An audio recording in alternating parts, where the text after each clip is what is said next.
Adventure 5 in the Memoirs of Sherlock Holmes by Sir Arthur Conan Doyle. The Musgrave Ritual. An anomaly which often struck me in the character of my friend Sherlock Holmes was that although in his methods of thought he was the neatest and most methodical of mankind, and although also he affected a certain quiet primness of dress, he was none the less in his personal habits one of the most untidy men that ever drove a fellow lodger to distraction.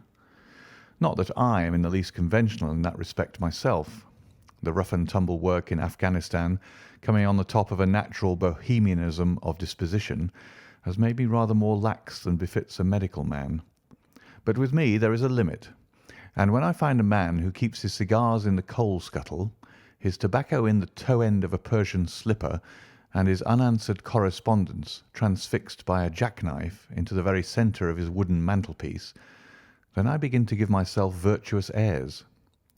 I have always held, too, that pistol practice should be distinctly an open-air pastime, and when Holmes, in one of his queer humours, would sit in an armchair with his hair trigger and 100 Boxer cartridges, and proceed to adorn the opposite wall with a patriotic V.R.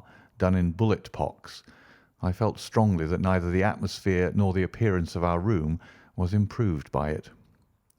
Our chambers were always full of chemicals and of criminal relics which had a way of wandering into unlikely positions and of turning up in the butter dish or in even less desirable places. But his papers were my great crux.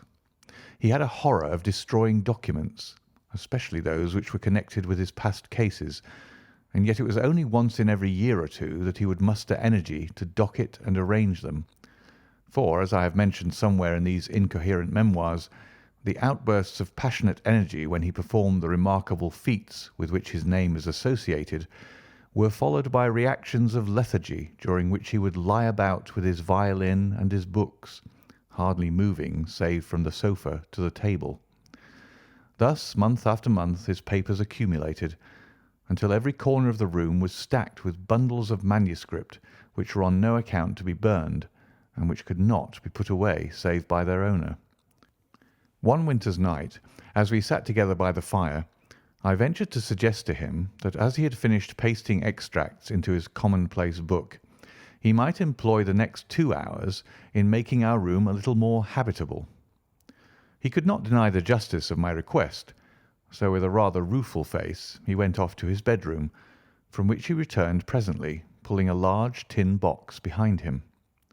This he placed in the middle of the floor, and, squatting down upon a stool in front of it, he threw back the lid. I could see that it was already a third full of bundles of paper tied up with red tape into separate packages. "There are cases enough here, Watson," said he, looking at me with mischievous eyes. "I think that if you knew all that I had in this box, you would ask me to pull some out instead of putting others in." "These are the records of your early work, then?" I asked. "I have often wished that I had notes of those cases." "Yes, my boy.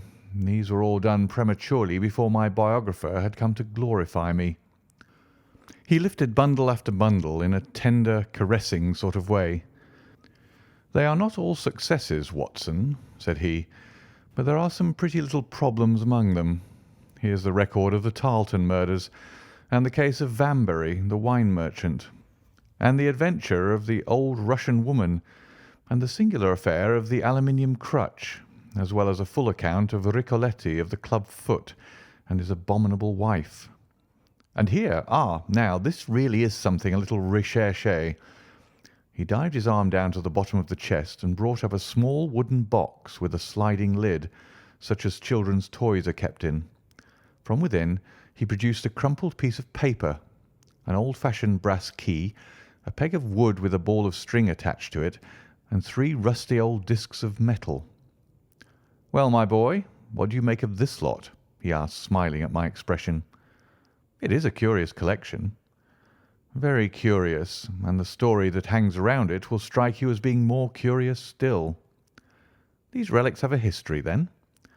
"So much so that they are history." "What do you mean by that?" Sherlock Holmes picked them up one by one and laid them along the edge of the table. Then he reseated himself in his chair and looked them over with a gleam of satisfaction in his eyes. "These," said he, "are all that I have left to remind me of the adventure of the Musgrave Ritual." I had heard him mention the case more than once, though I had never been able to gather the details. "I should be so glad," said I, "if you'd give me an account of it." "And leave the litter as it is?" he cried mischievously. "Your tidiness won't bear much strain after all, Watson. But I should be glad that you should add this case to your annals, for there are points in it which make it quite unique in the criminal records of this, or, I believe, of any other country. A collection of my trifling achievements would certainly be incomplete which contained no account of this very singular business. You may remember how the affair of the Gloria Scott and my conversation with the unhappy man whose fate I told you of first turned my attention in the direction of the profession which had become my life's work. You see me now when my name has become known far and wide, and when I am generally recognised both by the public and by the official force as being a final court of appeal in doubtful cases.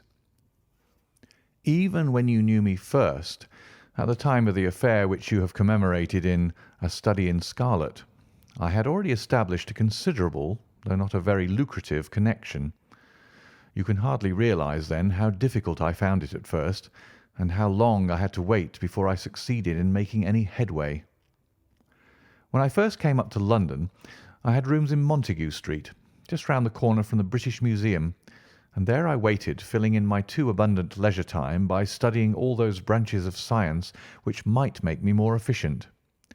Now and again cases came in my way, principally through the introduction of old fellow students, for during my last years at the university there was a good deal of talk there about myself and my methods.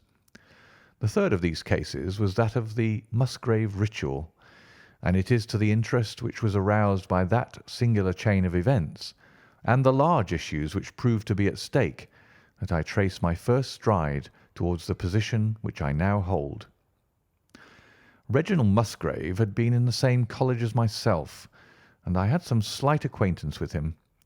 He was not generally popular among the undergraduates, though it always seemed to me that what was set down as pride was really an attempt to cover extreme natural diffidence.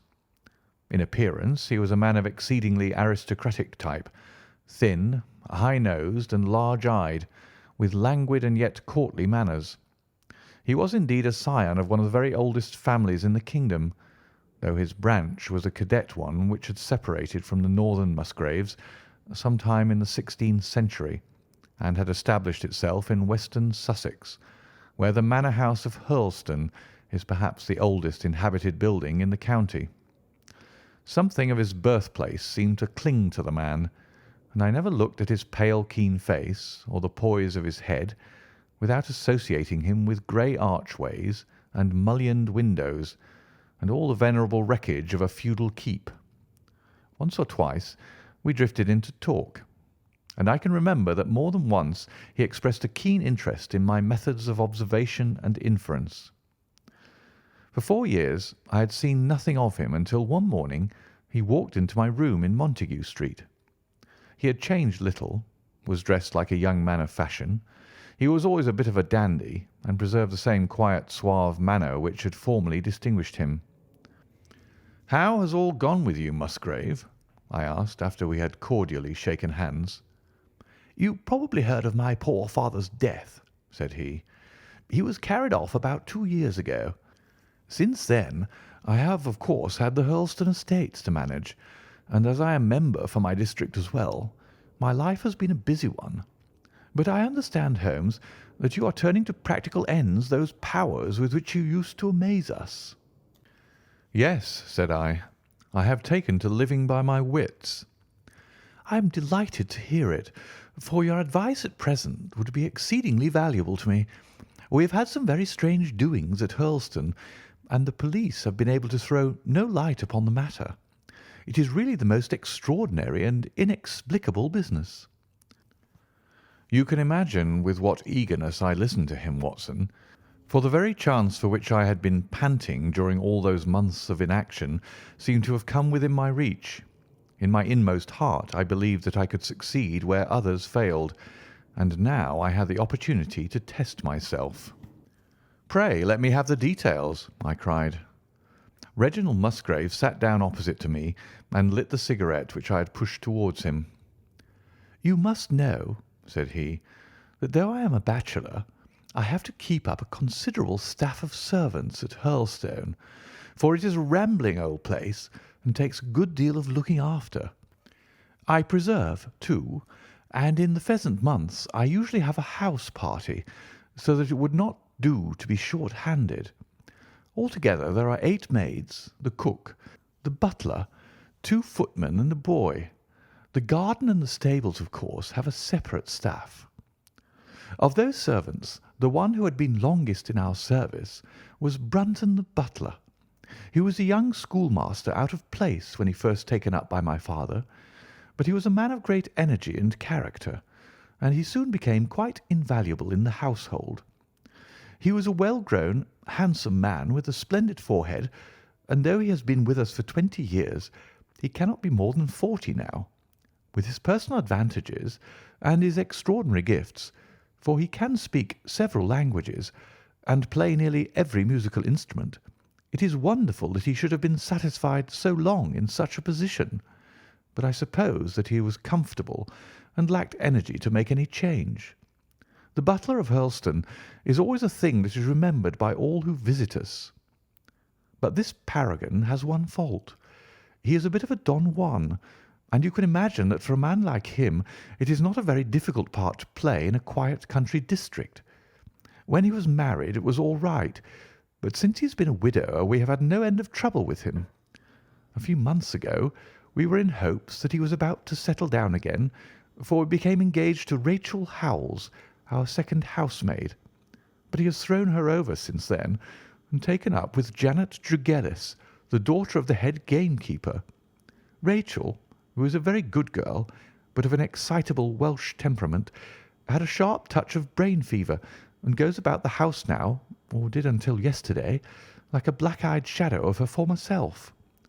That was our first drama at Hurlstone, but a second one came to drive it from our minds, and it was prefaced by the disgrace and dismissal of Butler Brunton.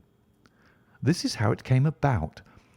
I have said that the man was intelligent, and this very intelligence has caused his ruin, for it seems to have led to an insatiable curiosity about things which did not in the least concern him. I had no idea of the lengths to which this would carry him until the merest accident opened my eyes to it. I have said that the house is a rambling one. One day last week, on Thursday night to be more exact, I found that I could not sleep, having foolishly taken a cup of strong café noir after my dinner. After struggling against it until 2 in the morning, I felt that it was quite hopeless. So I rose and lit the candle with the intention of continuing a novel which I was reading. The book, however, had been left in the billiard-room, so I pulled on my dressing-gown and started off to get it. In order to reach the billiard-room, I had to descend a flight of stairs and then to cross the head of a passage which led to the library and the gun-room. You can imagine my surprise when, as I looked down this corridor, I saw a glimmer of light coming from the open door of the library. I had myself extinguished the lamp and closed the door before coming to bed. Naturally, my first thought was of burglars. The corridors at Hurlstone have their walls largely decorated with trophies of old weapons. From one of these I picked a battle-axe, and then, leaving my candle behind me, I crept on tiptoe down the passage and peeped in at the open door. Brunton the butler was in the library. He was sitting, fully dressed, in an easy-chair with a slip of paper which looked like a map upon his knee, and his forehead sunk forward upon his hand in deep thought. I stood dumb with astonishment, watching him from the darkness. A small taper on the edge of the table shed a feeble light which sufficed to show me that he was fully dressed. Suddenly, as I looked, he rose from his chair, and walking over to a bureau at the side, he unlocked it and drew out one of the drawers. From this he took a paper, and returning to his seat, he flattened it out beside the taper on the edge of the table and began to study it with minute attention.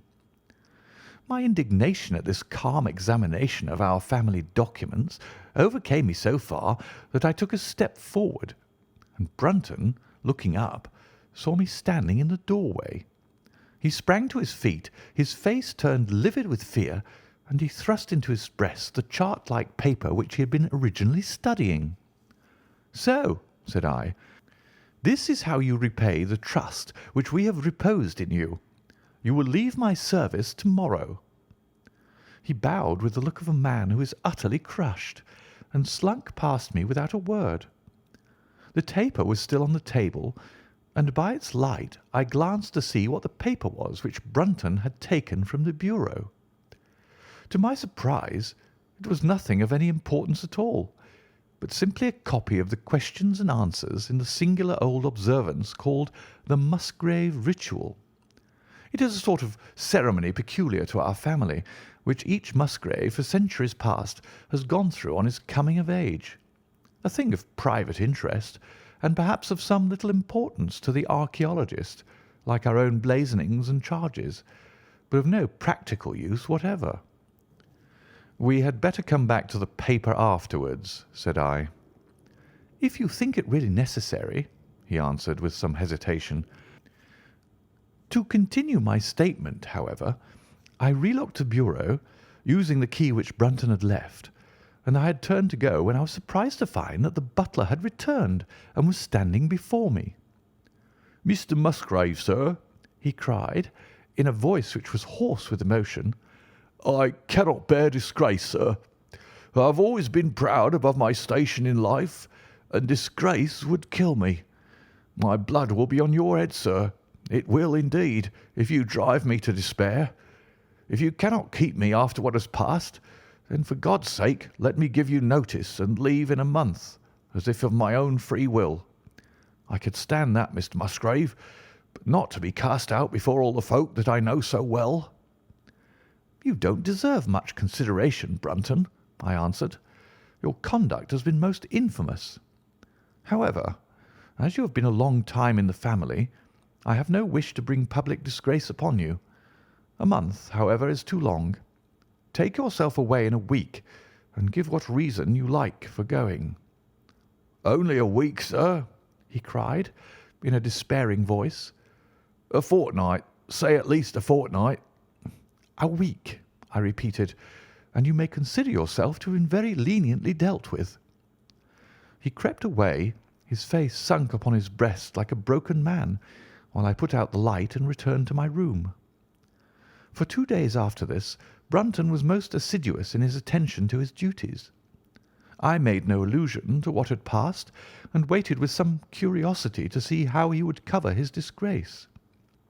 On the third morning, however, he did not appear, as was his custom after breakfast, to receive my instructions for the day. As I left the dining-room, I happened to meet Rachel Howells, the maid. I have told you that she had only recently recovered from an illness, and was looking so wretchedly pale and wan that I remonstrated with her for being at work. "You should be in bed," I said. "Come back to your duties when you are stronger." She looked at me with so strange an expression that I began to suspect that her brain was affected. "I am strong enough, Mr. Musgrave," said she. "We will see what the doctor says," I answered. "You must stop work now, and when you go downstairs, just say that I wish to see Brunton." "The butler is gone," said she. "Gone? Gone where?" "He is gone. No one has seen him. He's not in his room. Oh, yes, he's gone. He's gone." She fell back against the wall with shriek after shriek of laughter, while I, horrified at this sudden hysterical attack, rushed to the bell to summon help. The girl was taken to her room, still screaming and sobbing, while I made inquiries about Brunton. There was no doubt about it that he had disappeared. His bed had not been slept in. He had been seen by no one since he had retired to his room the night before, and yet it was difficult to see how he could have left the house, as both windows and doors were found to be fastened in the morning. His clothes, his watch, and even his money were in his room, but the black suit which he usually wore was missing.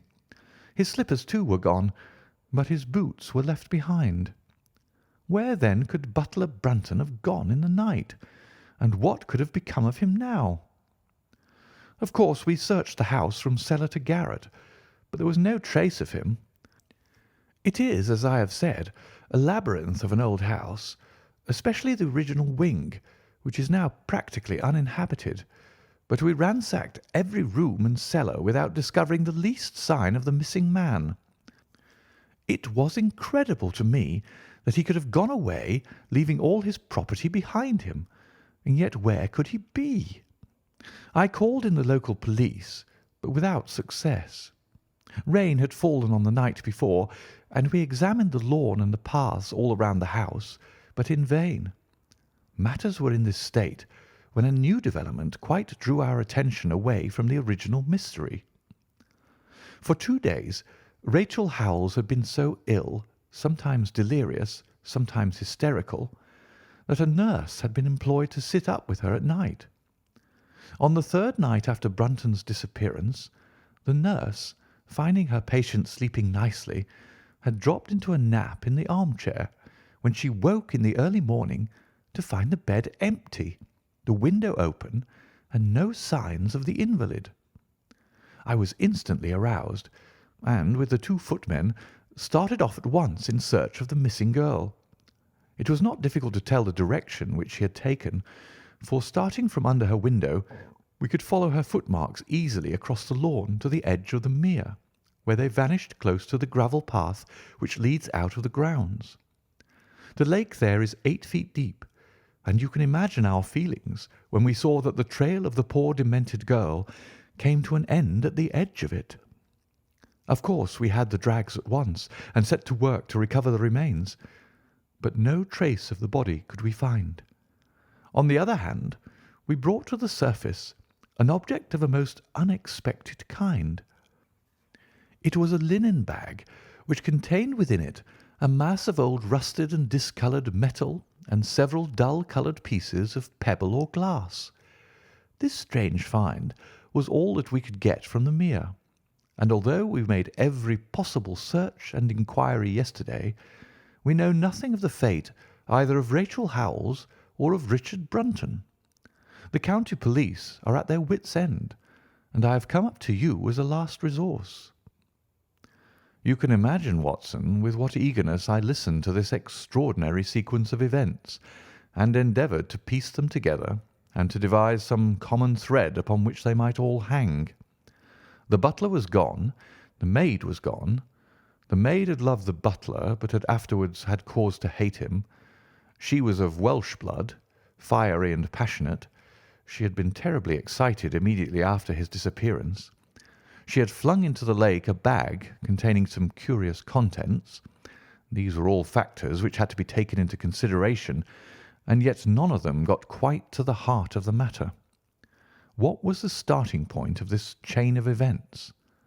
There lay the end of this tangled line. "I must see that paper, Musgrave," said I, "which this butler of yours thought it was worth his while to consult, even at the risk of the loss of his place." "It is rather an absurd business, this ritual of ours," he answered, "but it has at least the saving grace of antiquity to excuse it. I have a copy of the questions and answers here, if you care to run your eye over them." He handed me the very paper which I have here, Watson, and this is the strange catechism to which each Musgrave had to submit when he came to man's estate.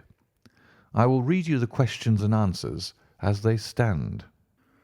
Whose was it? His who is gone. Who shall have it? He who will come. Where was the sun? Over the oak. Where was the shadow? Under the elm. How was it stepped? North by 10 and by 10, east by 5 and by 5, south by 2 and by 2, west by 1 and by 1, and so under. What shall we give for it? All that is ours. Why should we give it? For the sake of the trust. The original has no date, but is in the spelling of the middle of the 17th century, remarked Musgrave. I am afraid, however, that it can be of little help to you in solving this mystery. "At least," said I, "it gives us another mystery, and one which is even more interesting than the first. It may be that the solution of the one may prove to be the solution of the other. You will excuse me, Musgrave, if I say that your butler appears to me to have been a very clever man, and to have had a clearer insight than 10 generations of his masters." "I hardly follow you," said Musgrave. "The paper seems to me to be of no practical importance." "But to me it seems immensely practical, and I fancy that Brunton took the same view. He had probably seen it before that night on which you caught him." "It is very possible. We took no pains to hide it." "He simply wished, I should imagine, to refresh his memory upon that last occasion. He had, as I understand, some sort of map or chart which he was comparing with the manuscript, and which he thrust into his pocket when you appeared." "That is true.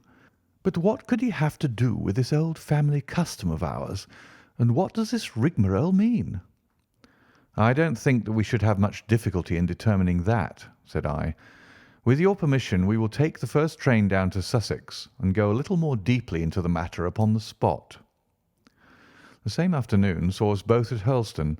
Possibly you have seen pictures and read descriptions of the famous old building, so I will confine my account of it to saying that it is built in the shape of an L, the long arm being the more modern portion, and the shorter the ancient nucleus from which the other had developed.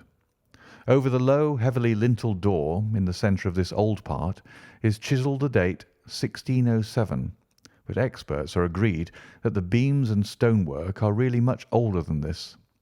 The enormously thick walls and tiny windows of this part had in the last century driven the family into building the new wing, and the old one was used now as a storehouse and a cellar, when it was used at all.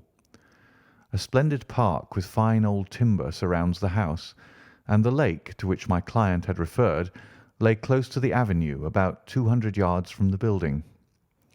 I was already firmly convinced, Watson, that there were not 3 separate mysteries here, but only one, and that if I could read the Musgrave Ritual aright, I should hold in my hand the clue which would lead me to the truth concerning both the butler Brunton and the maid Howells. To that, then, I turned all my energies. Why should this servant be so anxious to master this old formula? Evidently because he saw something in it which had escaped all those generations of country squires, and from which he expected some personal advantage. What was it, then, and how had it affected his fate? It was perfectly obvious to me, on reading the ritual, that the measurements must refer to some spot to which the rest of the document alluded, and that if we could find that spot, we should be in a fair way towards finding what the secret was which the old Musgraves had thought it necessary to embalm in so curious a fashion. There were 2 guides given us to start with, an oak and an elm. As to the oak, there could be no question at all. Right in front of the house, upon the left-hand side of the drive, there stood a patriarch among oaks, one of the most magnificent trees that I have ever seen. "That was there when your ritual was drawn up," said I, as we drove past it. "It was there at the Norman Conquest in all probability," he answered. "It has a girth of 23 feet." "Have you any old elms?" I asked. "There used to be a very old one over yonder, but it was struck by lightning 10 years ago, and we cut down the stump." "You can see where it used to be?" "Oh, yes." "There are no other elms?" "No old ones, but plenty of beeches." "I should like to see where it grew." We had driven up in a dog-cart, and my client led me away at once, without our entering the house, to the scar on the lawn where the elm had stood. It was nearly midway between the oak and the house. My investigation seemed to be progressing. "I suppose it is impossible to find out how high the elm was?" I asked. "I can give you it at once. It was 64 feet." "How do you come to know it?" I asked in surprise. "When my old tutor used to give me an exercise in trigonometry, it always took the shape of measuring heights. When I was a lad, I worked out every tree and building in the estate." This was an unexpected piece of luck. My data were coming more quickly than I could have reasonably hoped. "Tell me," I asked, "did your butler ever ask you such a question?" Reginald Musgrave looked at me in astonishment. "Now that you call it to my mind," he answered, "Brunton did ask me about the height of the tree some months ago, in connection with some little argument with the groom." This was excellent news, Watson, for it showed me that I was on the right road. I looked up at the sun. It was low in the heavens, and I calculated that in less than an hour it would lie just above the topmost branches of the old oak. One condition mentioned in the ritual would then be fulfilled, and the shadow of the elm must mean the farther end of the shadow. Otherwise the trunk would have been chosen as the guide. I had then to find out where the far end of the shadow would fall when the sun was just clear of the oak. That must have been difficult, Holmes, when the elm was no longer there. Well, at least I knew that if Brunton could do it, I could also. Besides, there was no real difficulty. I went with Musgrave to his study and whittled myself this peg, to which I tied this long string with a knot at each yard.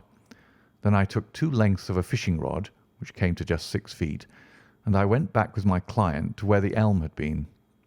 The sun was just grazing the top of the oak. I fastened the rod on end, marked out the direction of the shadow, and measured it. It was 9 feet in length. Of course, the calculation now was a simple one. If a rod of 6 feet threw a shadow of 9, a tree of 64 feet would throw one of 96, and the line of the one would of course be the line of the other. I measured out the distance, which brought me almost to the wall of the house, and I thrust a peg into the spot. You can imagine my exultation, Watson, when within 2 inches of my peg I saw a conical depression in the ground. I knew that it was the mark made by Brunton in his measurements, and that I was still upon his trail. From this starting point I proceeded to step, having first taken the cardinal points of my pocket compass. 10 steps with each foot took me along parallel with the wall of the house, and again I marked my spot with a peg. Then I carefully paced off 5 to the east and 2 to the south. It brought me to the very threshold of the old door. 2 steps to the west meant now that I was to go 2 paces down the stone-flagged passage, and this was the place indicated by the ritual.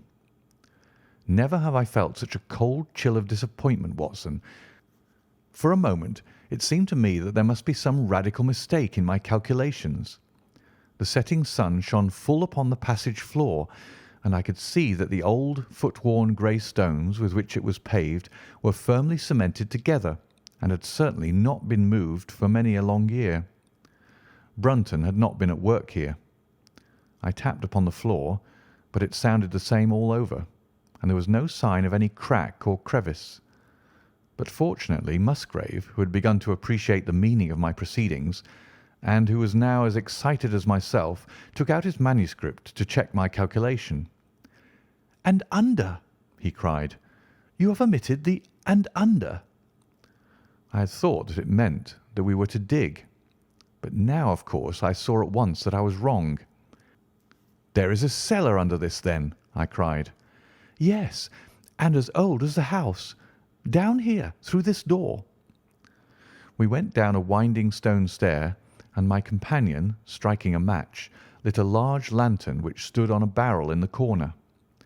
In an instant it was obvious that we had at last come upon the true place, and that we had not been the only people to visit the spot recently.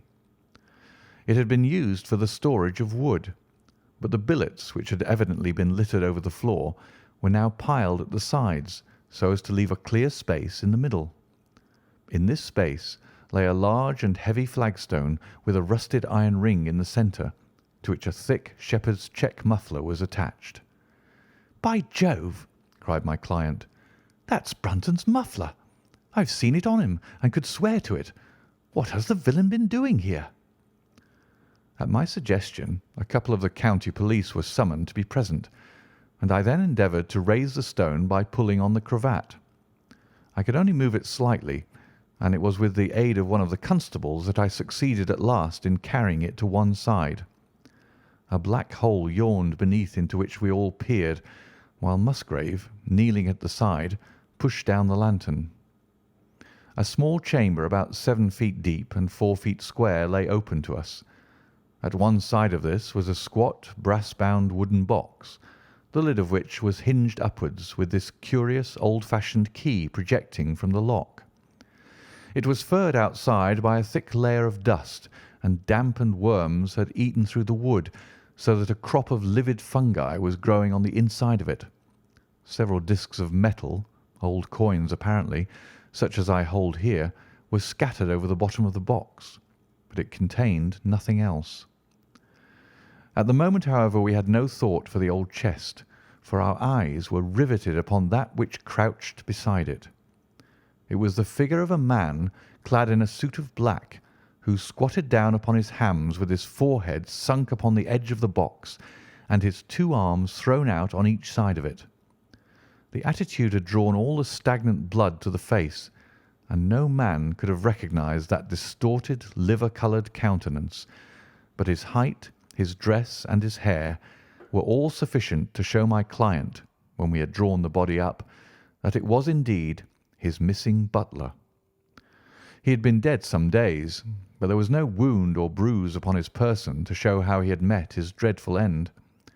When his body had been carried from the cellar, we found ourselves still confronted with a problem which was almost as formidable as that which we had started. I confess that so far, Watson, I had been disappointed in my investigation. I had reckoned upon solving the matter when once I had found the place referred to in the ritual. But now I was there, and was apparently as far as ever from knowing what it was which the family had concealed with such elaborate precautions. It is true that I had thrown a light upon the fate of Brunton, but now I had to ascertain how that fate had come upon him, and what part had been played in the matter by the woman who had disappeared. I sat down upon a keg in the corner and thought the whole matter carefully over. You know my methods in such cases, Watson. I put myself in the man's place, and, having first gauged his intelligence, I try to imagine how I should myself have proceeded under the same circumstances. In this case the matter was simplified by Brunton's intelligence being quite first-rate, so that it was unnecessary to make any allowance for the personal equation, as the astronomers have dubbed it. He knew that something valuable was concealed. He had spotted the place. He found that the stone which covered it was just too heavy for a man to move unaided. What would he do next? He could not get help from outside, even if he had someone whom he could trust, without the unbarring of doors and considerable risk of detection. It was better, if he could, to have his helpmate inside the house. But whom could he ask? This girl had been devoted to him. A man always finds it hard to realize that he may have finally lost a woman's love, however badly he may have treated her. He would try by a few attentions to make his peace with the girl Howells, and then would engage her as his accomplice. Together they would come at night to the cellar, and their united force would suffice to raise the stone. So far I could follow their actions as if I had actually seen them. But for 2 of them, and one a woman, it must have been heavy work, the raising of that stone. A burly Sussex policeman and I had found it no light job. What would they do to assist them? Probably what I should have done myself.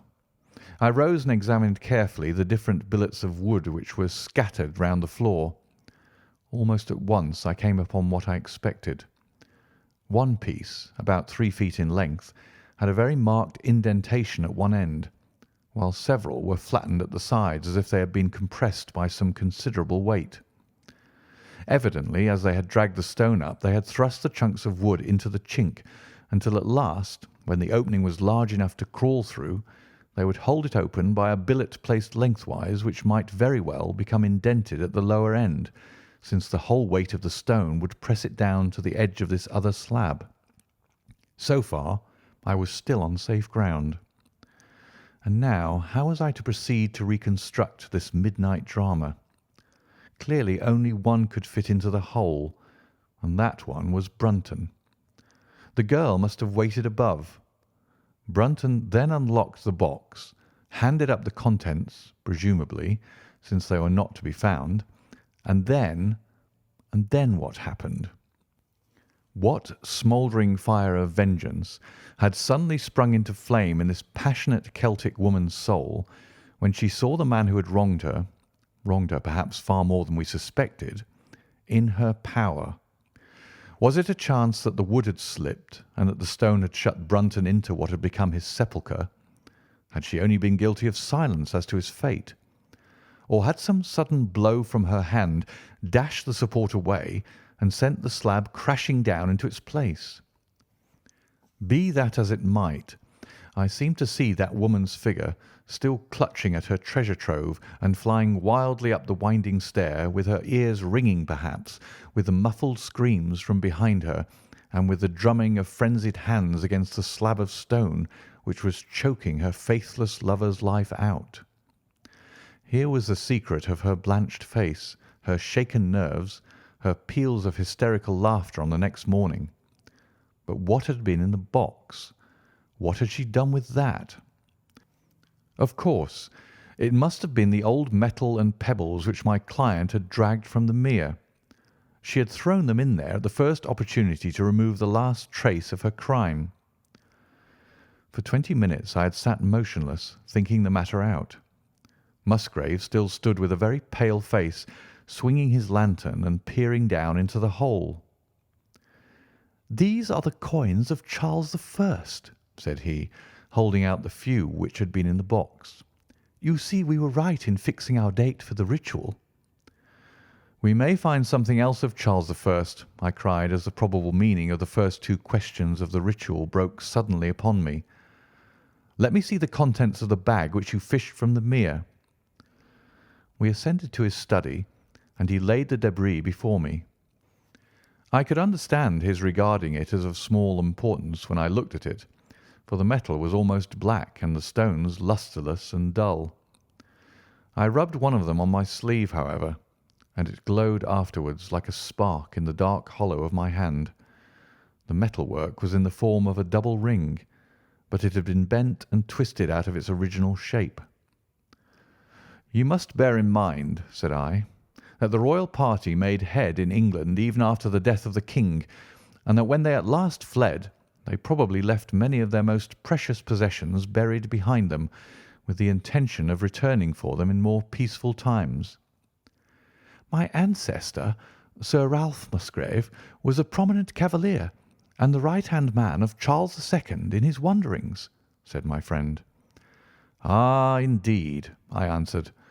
"Well now, I think that really should give us the last link that we wanted. I must congratulate you on coming into the possession, though in rather a tragic manner, of a relic which is of great intrinsic value, but of even greater importance as an historical curiosity." "What is it, then?" he gasped in astonishment.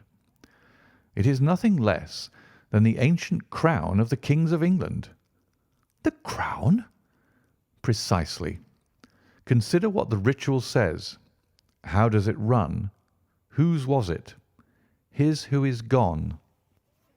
That was after the execution of Charles. Then, who shall have it? He who will come. That was Charles II, whose advent was already foreseen. There can, I think, be no doubt that this battered and shapeless diadem once encircled the brows of the royal Stuarts." "And how came it in the pond?" "Ah, that is a question that will take some time to answer." And with that I sketched out to him the whole long chain of surmise and of proof which I had constructed. The twilight had closed in, and the moon was shining brightly in the sky before my narrative was finished. "And how was it, then, that Charles did not get his crown when he returned?" asked Musgrave, pushing back the relic into its linen bag. "Ah, there you lay your finger upon the one point which we shall probably never be able to clear up. It is likely that the Musgrave who held the secret died in the interval, and by some oversight left this guide to his descendant without explaining the meaning of it. From that day to this it has been handed down from father to son, until at last it came within reach of a man who tore its secret out of it and lost his life in the venture. And that's the story of the Musgrave ritual, Watson. They have the crown down at Hurlstone, though they had some legal bother and a considerable sum to pay before they were allowed to retain it. I am sure that if you mentioned my name, they would be happy to show it to you. Of the woman nothing was ever heard, and the probability is that she got away out of England and carried herself and the memory of her crime to some land beyond the seas.